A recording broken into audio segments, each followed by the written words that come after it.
Morning, everyone. Happy Tuesday to you. I hope it's beautiful and sunny where you are because it is absolutely glorious outside at my house. Okay, it is story time. We are up to chapter 5 in the tale of Blue John. Chapter 5 Sun. Blue John was alone with the silence. He searched among the shadows of the caverns. He listened to the darkness, but there was no trace left of the children or of the little smiling girl with ribbons of moss in her hair who had danced for him. Blue John crept up the long corridor that led to the mouth of the caves and stood looking out. He didn't know it was possible to feel such sadness. "Where are you, little smiling girl?" he whispered. His whisper spun away from him and echoed back down the chamber to the Queen of Darkness. "Where are you? Where are you?"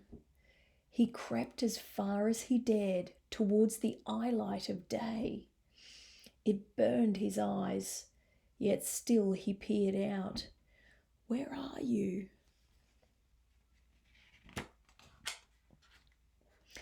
Far below, Blue John could see the children running down the green slopes towards the village. His smiling girl was at the back. Almost as if she knew he was there watching her, she stopped and turned. She looked back up the hill and she lifted her hand just as if she was waving to him. Blue John lifted his hand just a little.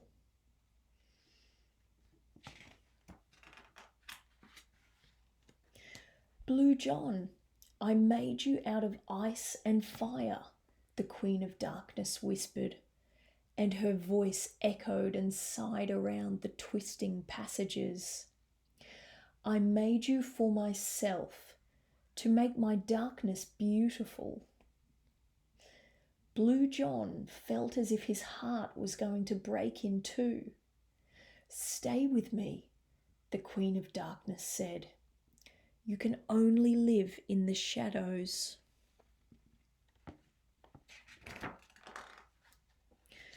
"I know," said Blue John, "I know." But he turned away from his queen and stepped out into the sunshine, into the brilliant golden day. The Queen of Darkness was wild with anger and sorrow, with jealousy and grief. She swirled like a whirlwind around her caves and grottos, crying out for Blue John to come home. Her breath was black and cold as nightmares, and her eyes were glittering ebony. Her walls and rivers streamed. "Come home," the Queen of Darkness cried. "You can't live in the world of light. You belong to the darkness forever." Well, we might leave the last two chapters for tomorrow. Oh, I wonder what is going to happen. Okay, tune in tomorrow, guys, for the final episodes of Blue John.